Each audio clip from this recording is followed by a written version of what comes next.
मधुर और मीठे नाम में आप सबों को एक बार फिर से जय मसीह की जय मसीह। ये मेरे लिए और हमारी क्वायर के लिए बड़ा सुनहरा मौका है कि हम लोग आपके साथ इस राजस्थान कन्वेंशन का एक हिस्सा बन सके और ईश्वर की आशीषों को पा सके। हम प्रभु का धन्यवाद करते हैं इस सुंदर आयोजन के लिए, आपकी पूरी कमेटी के लिए, बिशप साहब के लिए, उनके मार्गदर्शन के लिए, पादरी साहब लोगों के लिए, डीएस साहब के लिए और आप सब वॉलंटियर्स जो इसको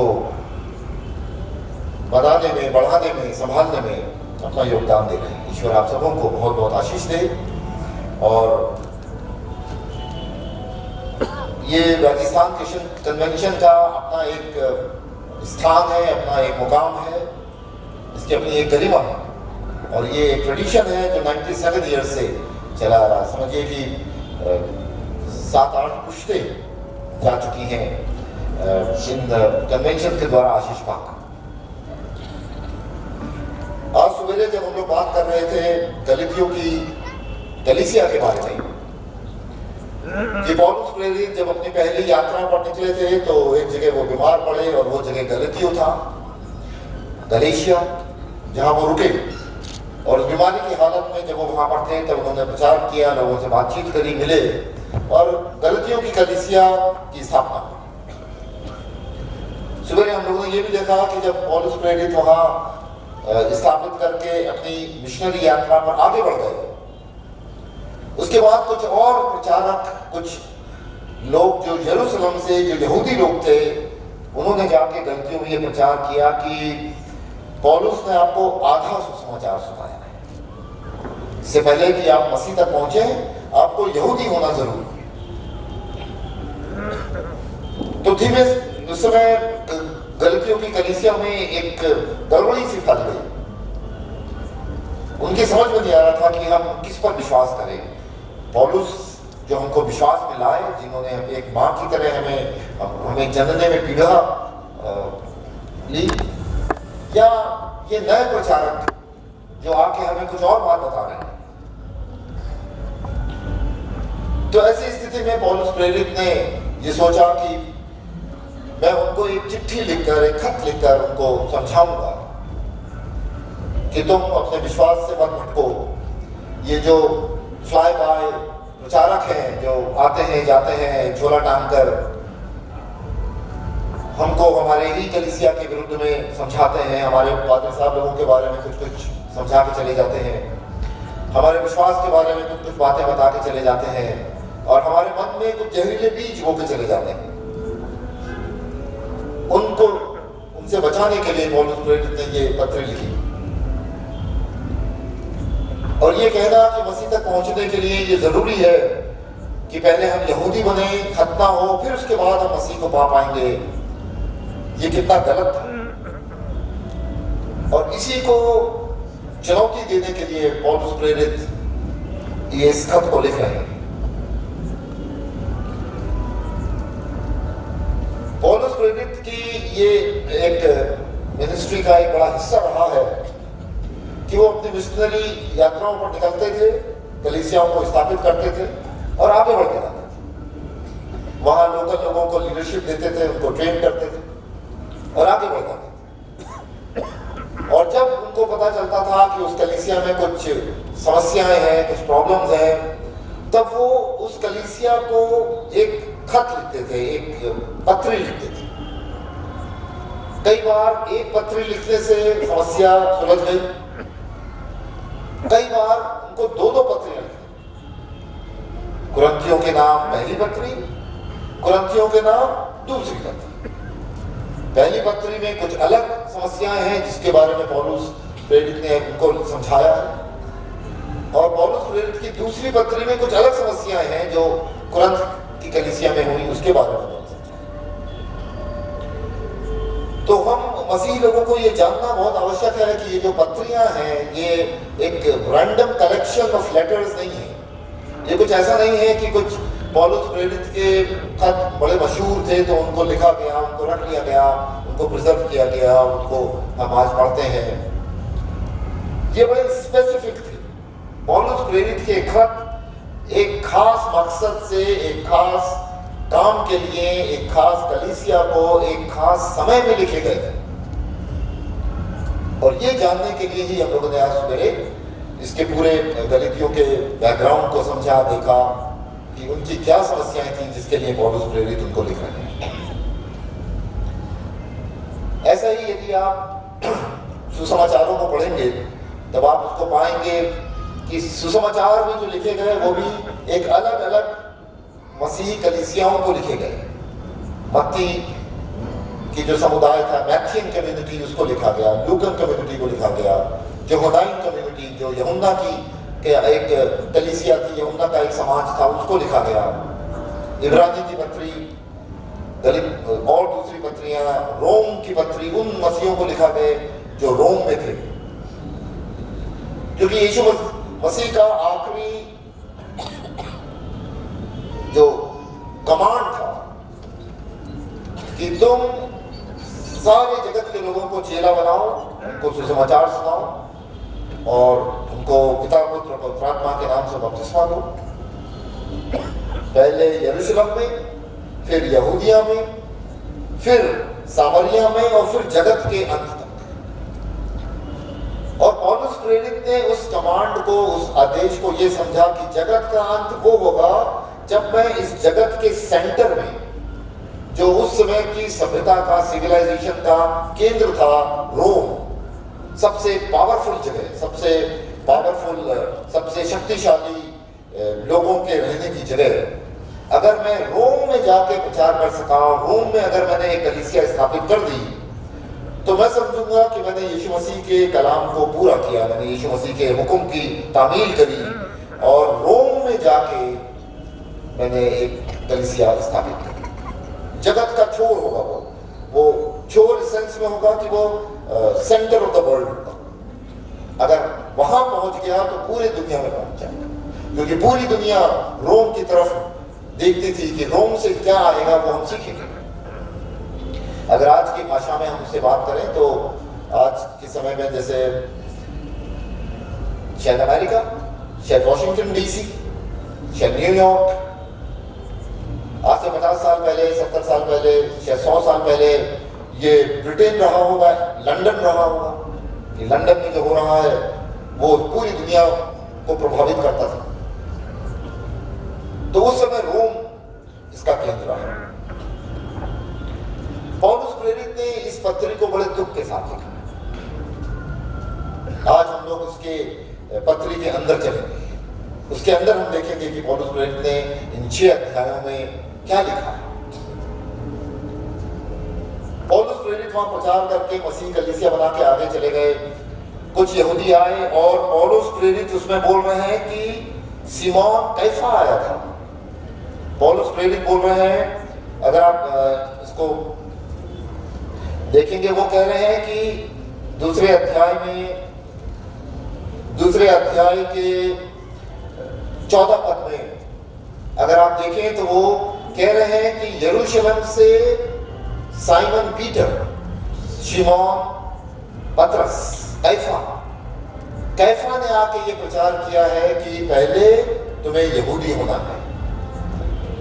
और इन दोनों के बीच तकरार इतनी ज्यादा बढ़ी थी। पौलुस प्रेरित जो थे वो अन्य जातियों के प्रेरित हुए, अन्य जातियों में वो प्रचार करते थे, और पतरस जो थे वो यहूदियों के बीच में प्रचार करते थे। और वो तकरार इतनी ज्यादा बढ़ती गई कि प्रेरितों की पुस्तक के 15वें अध्याय में उन दोनों को यरूशलेम बुलाया गया एक बड़ी महासभा के लिए, एक बड़ी काउंसिल हुई।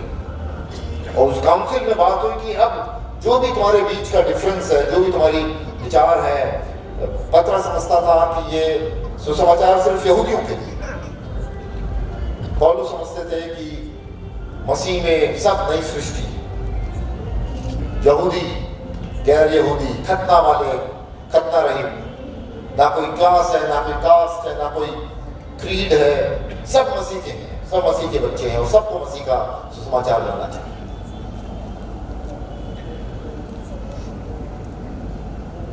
इस पत्री को लिखते समय पौलुस को यह पता था कि गलीतियों की कलीसिया मेरी शिक्षाओं को नकार रही है। उसमें कुछ लोग हैं जो ये समझते हैं कि मैंने गलत प्रचार किया,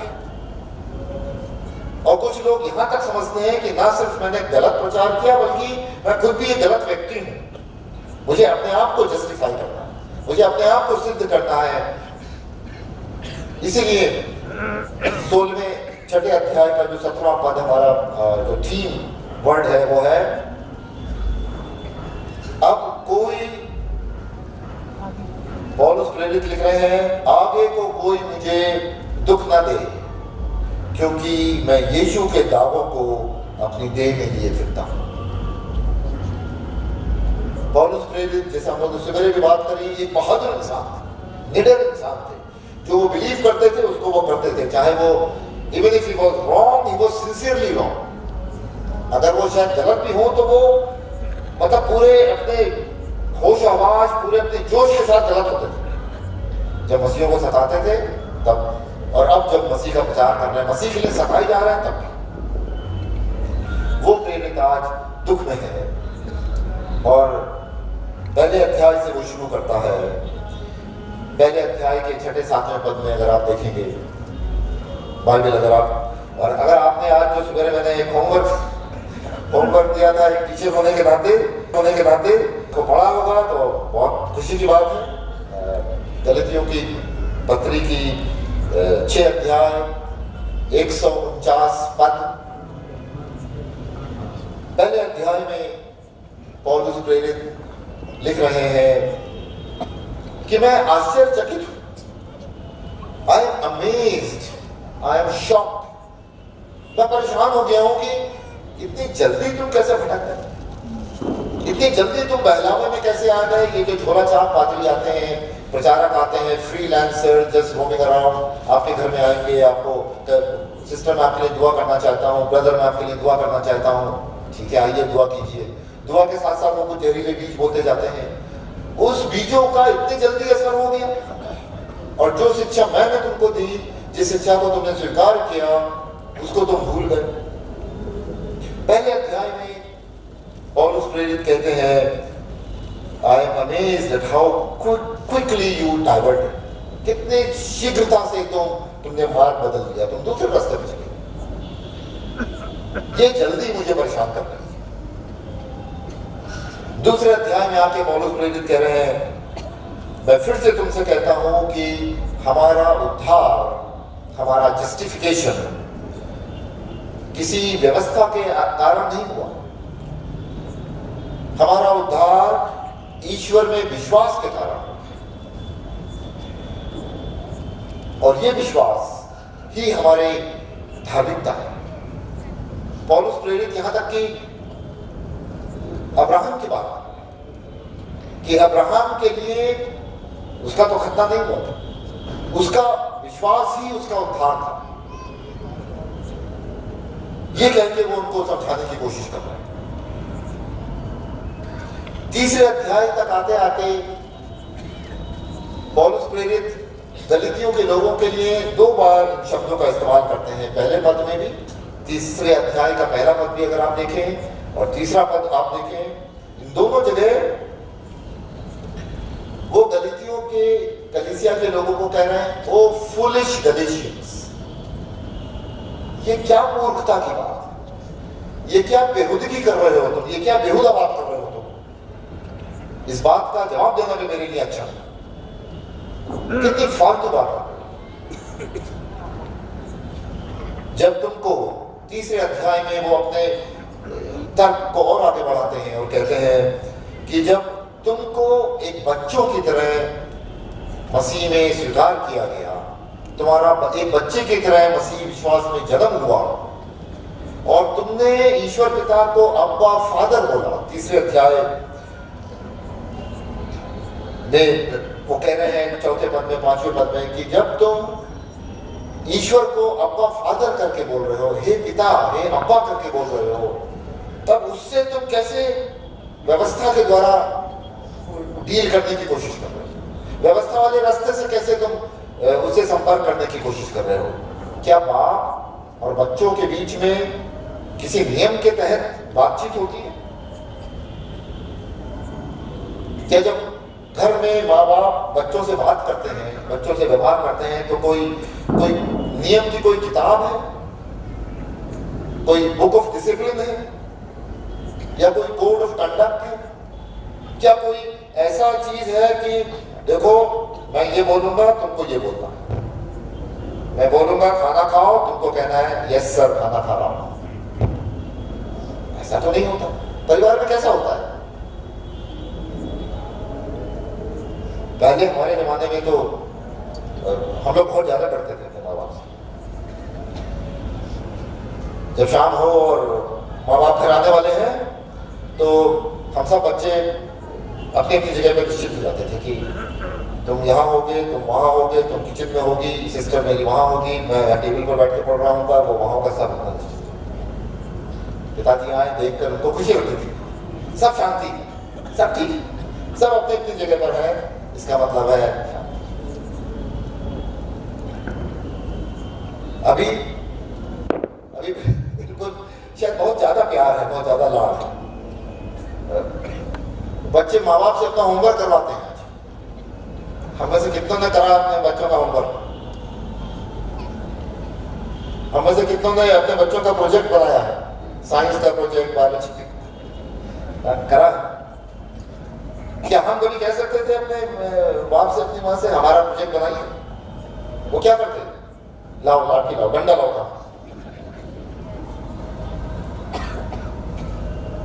पौलुस प्रेरित उनको परिवार का एक उदाहरण देते कह रहे हैं, तुम ये किस चक्कर में पड़ गए? तुम ये व्यवस्था लेके क्या बात कर रहे हो? किसने तुमको ये जहरीली चीजें सिखा दी कि तुम अपने बाप से, अपने खुदा बाप से तुम एक व्यवस्था के अधीन होकर संबंध बनाओगे? ये तो प्यार का संबंध है, ये तो विश्वास का संबंध है, ये तो एक भरोसे का संबंध है, ये तो एक ऐसा संबंध है जिसमें नखरे होते हैं, जिसमें मान मनोबल होती है, जिसमें जिद होती है, जिसमें जाओ मैं नहीं करता, यहां तक की बात होती है। ये तो एक इंटीमेसी है, ये तो एक गहराई का संबंध है। ये तुम किस चक्कर में पड़ गए?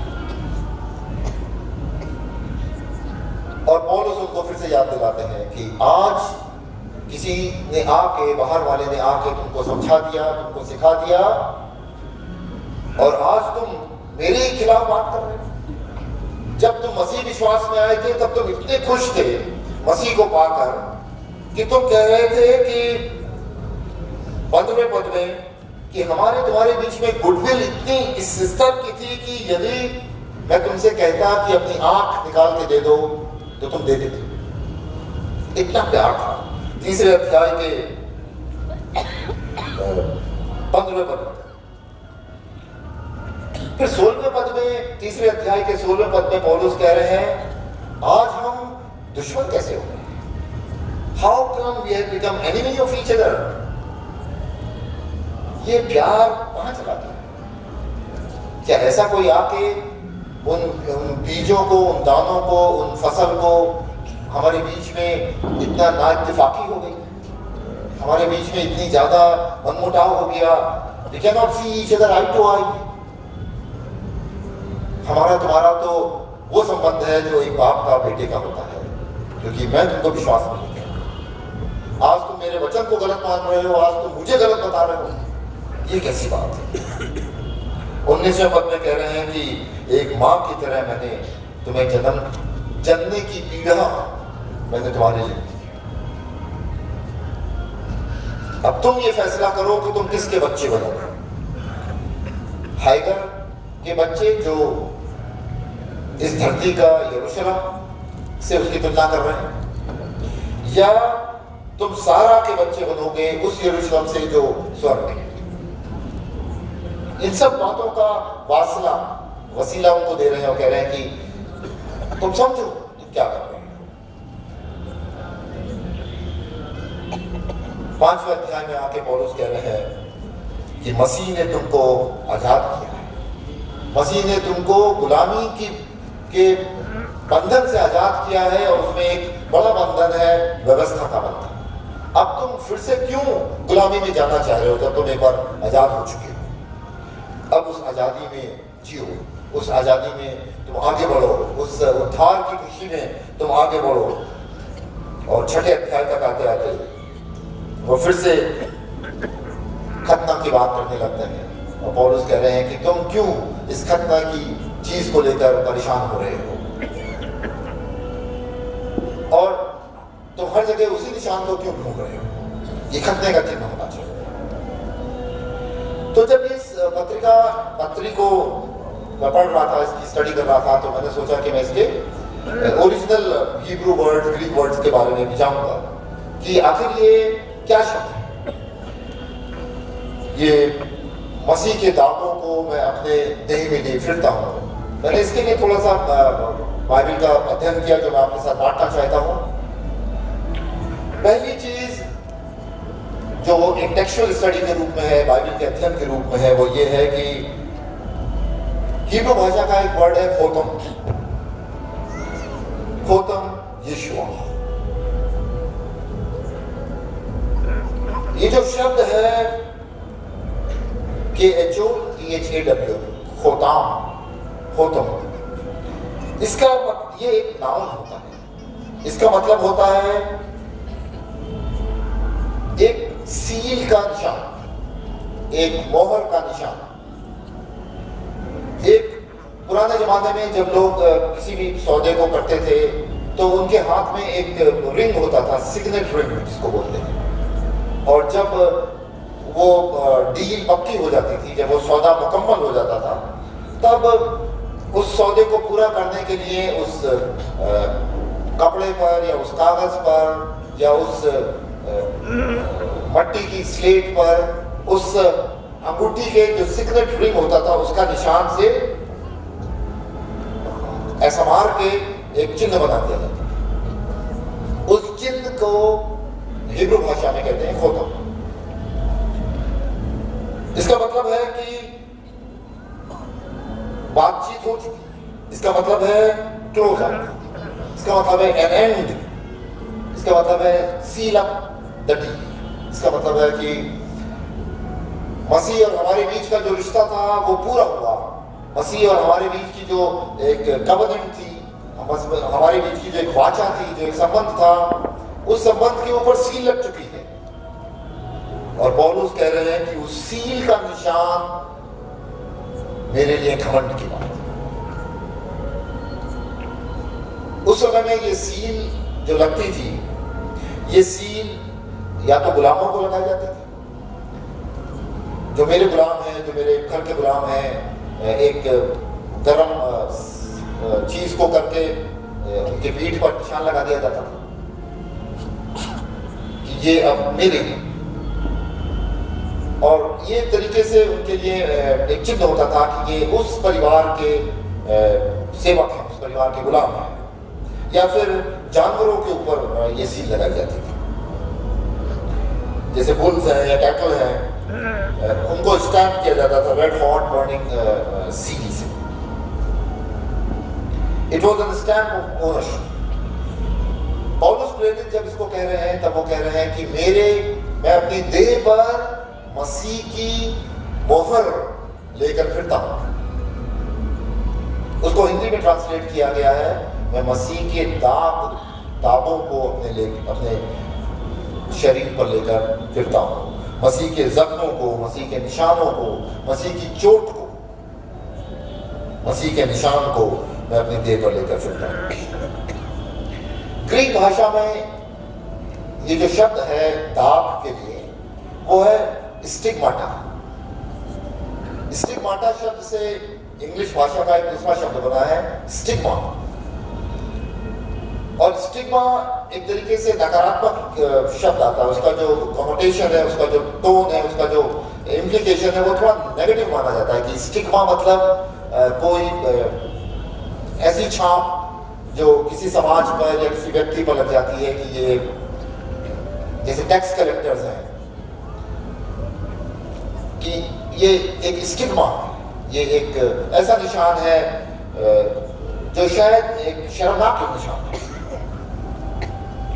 पौलुस प्रेरित उसका प्रयोग कर रहे हैं और कह रहे हैं कि मसीह के स्टिग्मा को मैं अपने बदन पर लेकर फिरता हूं, मसीह के खोताम को मैं अपने बदन पर लेकर फिरता हूं और मैं उसको दिखाता हूं सबको।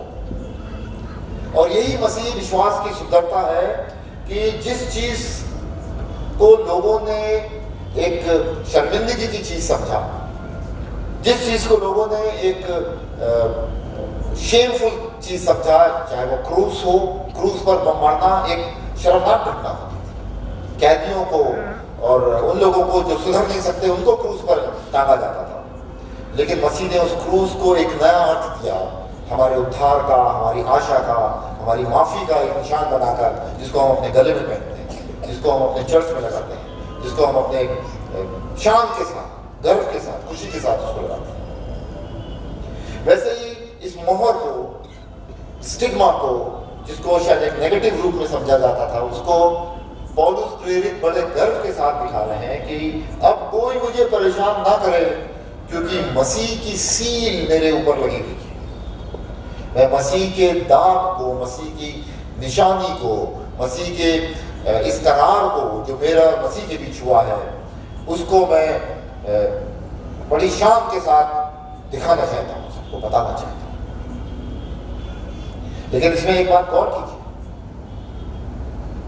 पौलुस प्रेरित खतना को गर्व की बात नहीं माना, वो भी शरीर पर एक निशान है। पौलुस प्रेरित उसके विरोध में ये कह रहे हैं कि जो मसीह के साथ तुम्हारा संबंध हो गया, तुमने मसीह को स्वीकार कर लिया, मसीह ने तुमको अपना बच्चा मान लिया, तुम मसीह को अब्बा फादर कह के बुलाते हो, वो निशान, वो सील हमारे आपके लिए घमंड का विषय है, खतना नहीं। और वो लोग भी नहीं जो खतना की जरूरत के ऊपर जोर डालते हैं। अब कोई मुझे परेशान ना करे, क्योंकि मैं मसीह के दागों को अपनी देह में लिए फिरता हूं।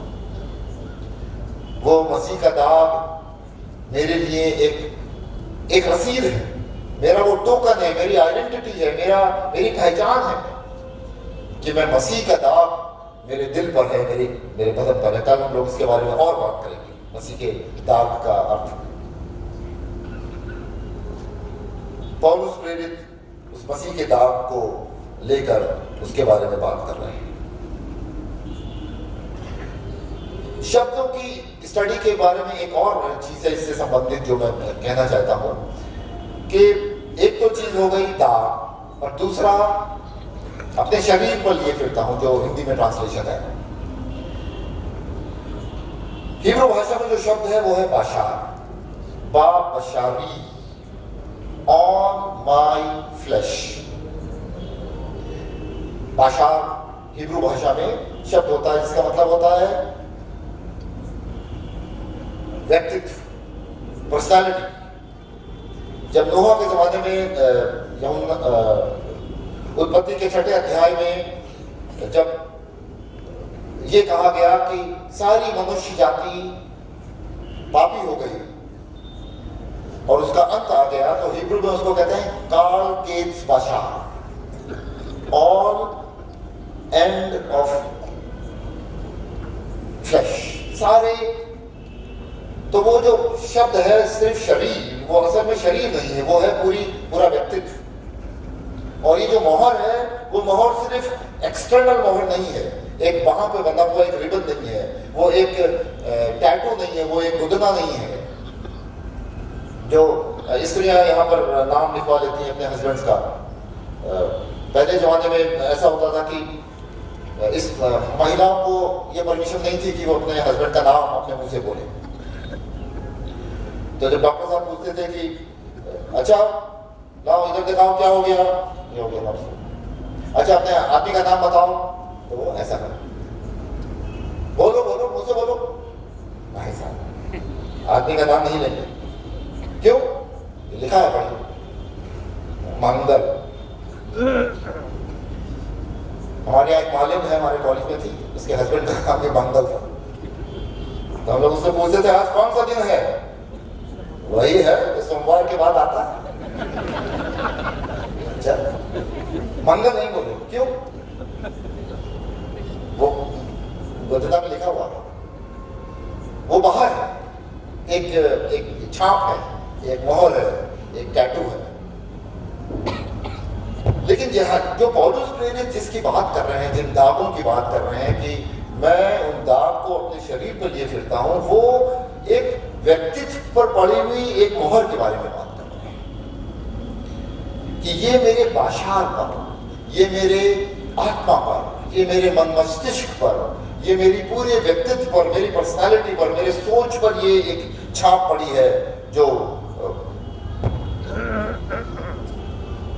जिसको लेकर मैं गर्व से फिरता हूं। तो जब कोई मुझको गुड मॉर्निंग बोलता है तो उसके जवाब में जो मेरा प्रत्युत्तर निकलता है वो मसीह की छाप से होकर गुजरता है। जब मैं किसी से मिलता हूं, बात करता हूं, तो जो मेरी बातचीत है वो मसीह की छाप से होकर बातचीत। अपनी खुदी का इनकार कर, अपनी क्रूस उठा और मेरे पीछे हो। Deny yourself, carry your cross, follow me. अब मैं नहीं हूं, अब मसीह है जो मुझ में होके बोलता है। अब वो मसीह की छाप है जिसने मेरे पूरे व्यक्तित्व को, मेरी पूरी पर्सनालिटी को घेर लिया है।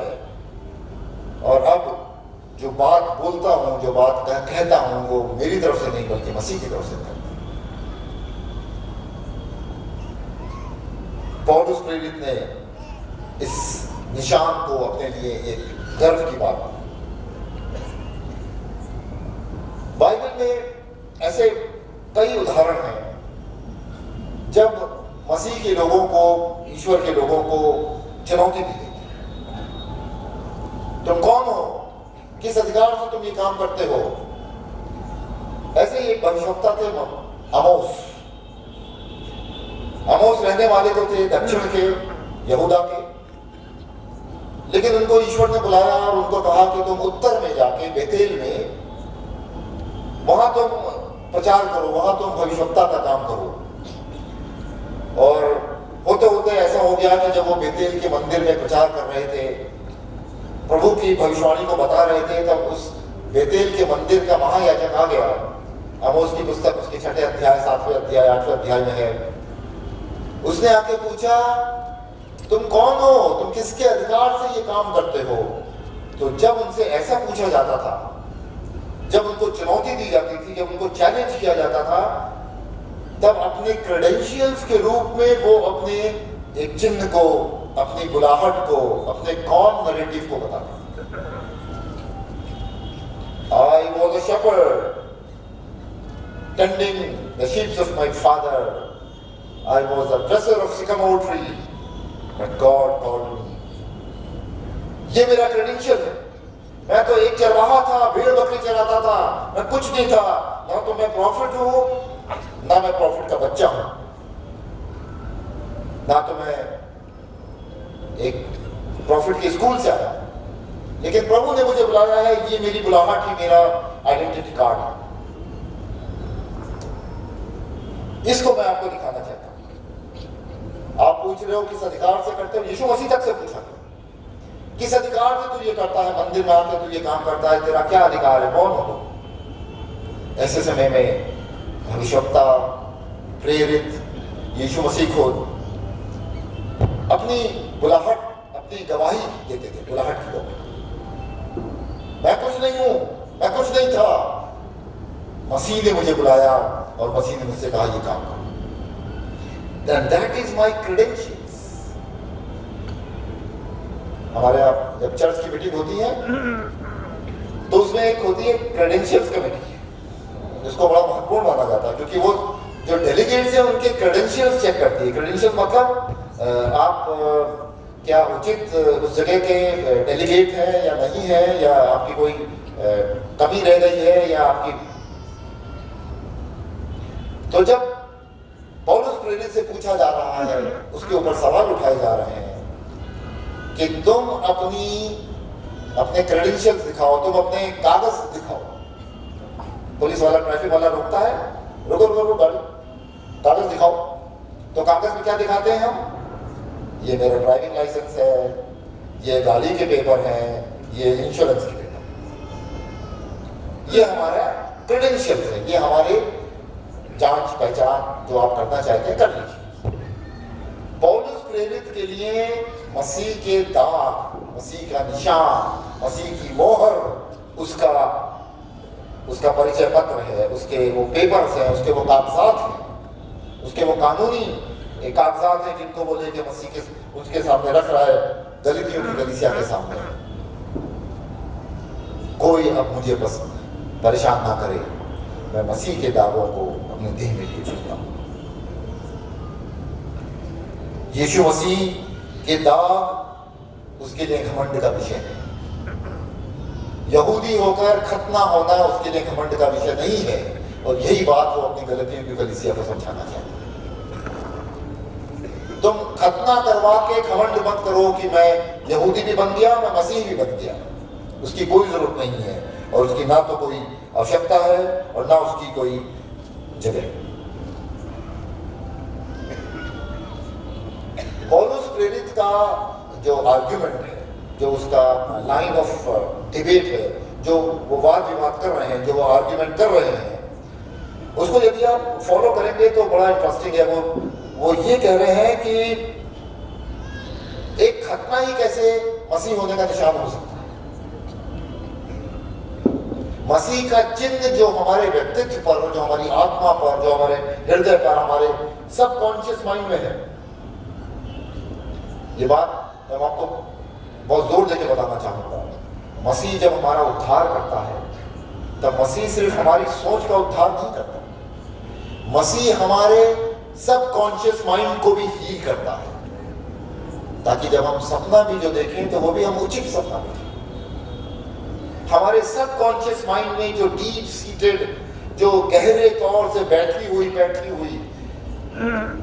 पाप करने की प्रवृत्तियां हैं, जो वो बेसिक इंस्टिंक्ट है, जो हमें कई बार चैलेंज करते हैं, मोटिवेट करते हैं कि हम गलत करें। हमारा रिएक्शन, ऑटोमेटिक रिएक्शन जो होता है, वो उसको भी वो चंगाई करता है, उसका भी वो उद्धार करता है। और यही पौलुस प्रेरित कह रहे हैं कि उसने ना तो सिर्फ मेरे जवान को उद्धार किया, ना तो सिर्फ उसने, प्रभु ने मेरे हाथों से जो मैं करता हूं उसका उद्धार किया, बल्कि मेरी सोच का, मेरे रिएक्शंस का, मेरे सबकॉन्शियस माइंड। अगर आप साइंस के बारे में परिचित हैं तो आप जानेंगे कि हमारे ब्रेन के 3 हिस्से होते हैं, और एक हिस्सा होता है सबकॉन्शियस।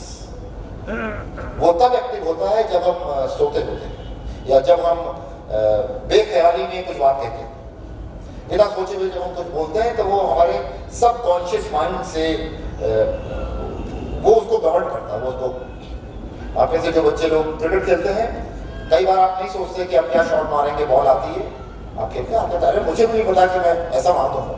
वो आपका सबकॉन्शियस माइंड ने आपके बॉडी को एक हुक्म दिया, और आपके बॉडी ने, आपके हाथों, पाँव ने, आंखों ने उसको कोऑर्डिनेट किया, और आपने एक अच्छा शॉट मारा।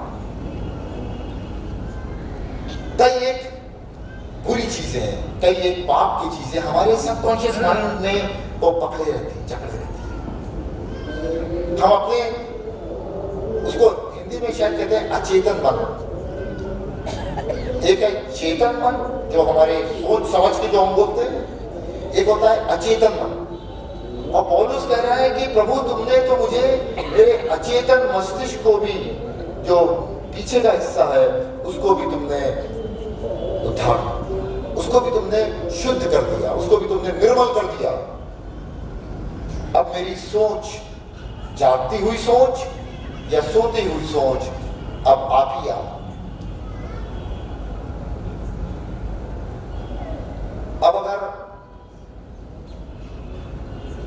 कोई कहे कि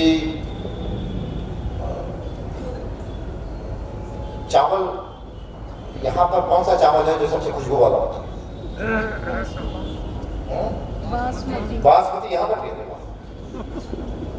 बासमती चावल का में खुशबू है। अब आप पूछें कि बासमती चावल के किस हिस्से की खुशबू, किस हिस्से में वो खुशबू है, तो आदमी कहेगा क्या सवाल कर रहे हो?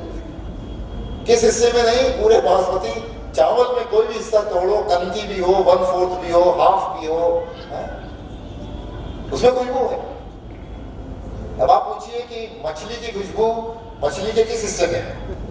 मछली के पंख में है, मछली के स्केल्स में है, मछली को छू भी लीजिए तो मछली की महक। वही पौलुस प्रेरित कह रहे हैं कि मसीह का दाग, मसीह की खुशबू, the aroma of the gospel of Christ, दूसरे कुरिन्थियों के दूसरे पद में, दूसरे अध्याय में कह रहे हैं कि मसीह की खुशबू, वो एरोमा, वो ही हमारे अंदर से निकले। मसीह जब हमारा उद्धार करते हैं तो मसीह हमारी खुशबू का भी उद्धार करते हैं। हमारे शरीर से फिर मसीह की खुशबू निकलते हैं। क्या ऐसा होता है? हमें से हर एक की खुशबू है,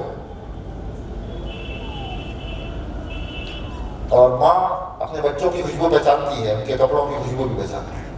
अरे तुम्हारे पसीने में बड़े बदले, फुटबॉल खेल के आए, मोजे पड़े हैं, अरे किसके मोजे पड़े हैं, ड्राइंग रूम में निकाल के इसको उसमें टॉयलेट में फेंको। खुशबू है एक।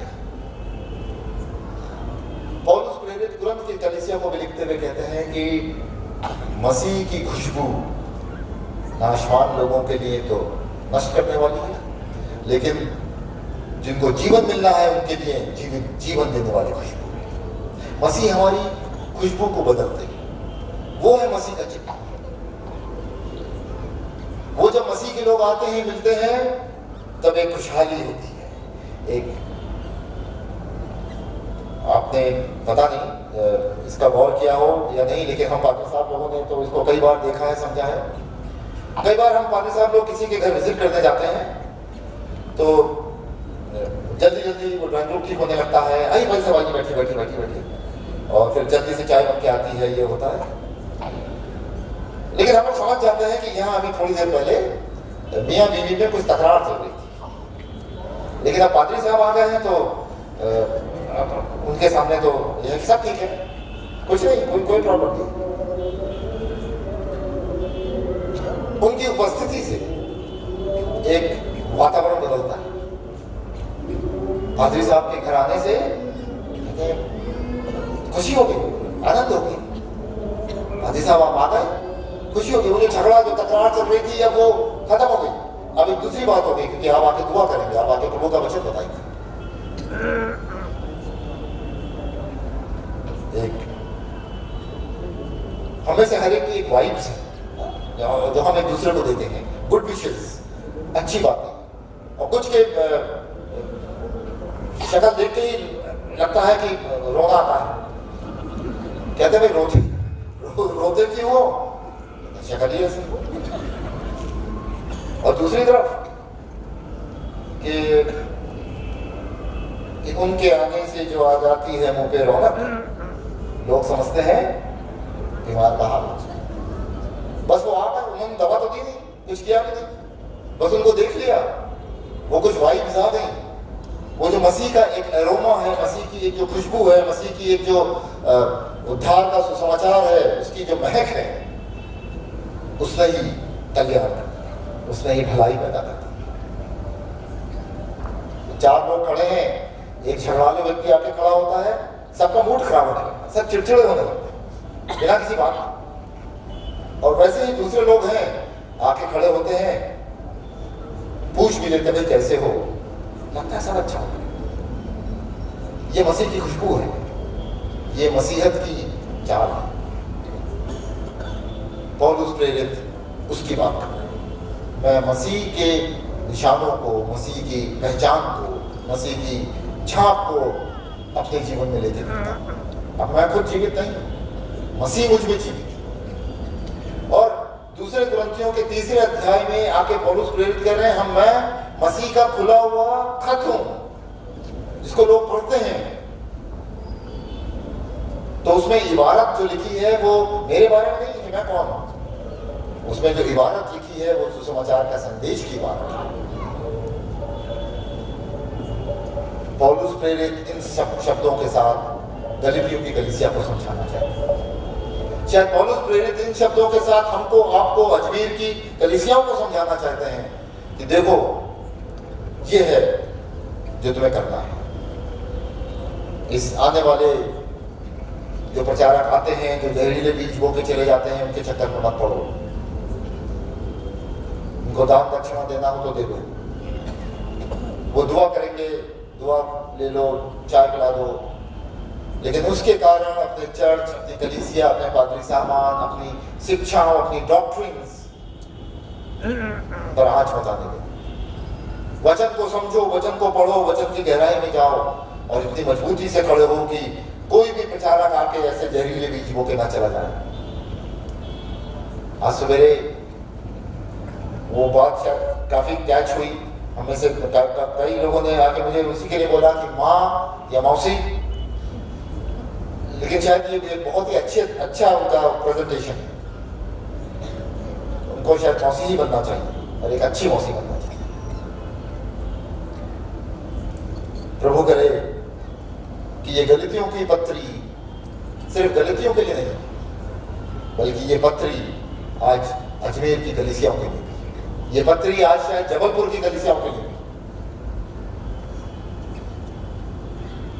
कि मसीह के विश्वास को दूसरी चीजों के साथ को इनके कारण छोटा मत होने, उन भटकाने वाले, विवाद करने वाले, झगड़ा करने वाली चीजों में मत उलझो। मसीह के विश्वास को थामे रहो हिम्मत के साथ। ईश्वर करे हम सब लोग मसीह के विश्वास में दृढ़ रहें, स्थिर रहें, एक दूसरे को प्यार करें, एक दूसरे को संभालें उनकी कमजोरियों में, ताकि पौलुस प्रेरित इस बात को जान के खुश हो कि जो कलीसियाएं को मैंने स्थापित किया, जिन कलीसियाओं को मैंने विश्वास में स्थापित किया, आज वो कलीसिया मसीह के लिए खुशबू फैला रहे हैं अपने चारों तरफ। अब हम लोग प्रार्थना में जाएंगे और जब हम प्रार्थना करते हैं तो उसके बाद हमारी लंदन की क्वायर एक बेनिडिक्शन गाना गाएगी, फिर उसके बाद हम डांस करेंगे, लोग प्रार्थना करेंगे। प्रभु जी हम आपको धन्यवाद देते हैं कि आपने हमारा उद्धार किया और पूरी तरीके से उद्धार किया।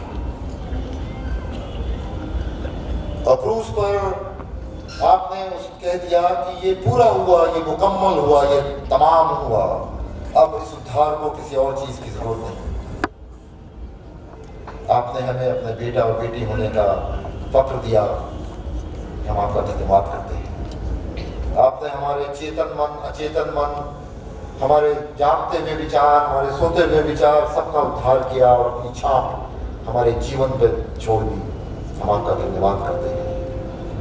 हम आपसे प्रार्थना करते हैं प्रभु जी की ये छाप किसी भी रूप में धूमिल ना होने पाए, हल्की ना होने पाए, कोई शैतान इसको चुरा न ले जाए, कोई चिड़िए इन बीजों को चुग न ले जाए, कोई शत्रु आकर जहरीले बीजों को न बो जाए। लेकिन आपकी कलीसिया आप में आनंदित पाई जाए, आपकी कलीसिया आप में स्थिर पाई जाए, आपकी कलीसिया एक दूसरे को संभालते हुए आगे बढ़े। जो कमजोर हैं, जो परीक्षा में हैं, जो बीमार हैं, उनको कलीसिया के दूसरे लोग जो मजबूत हैं उनको संभाल सके। होने दीजिए प्रभु जी की हमारा ये अध्ययन आपके हुजूर स्वीकार हो और हम सब इससे आशीष पा सकें। यीशु मसीह के नाम से मांगते हैं।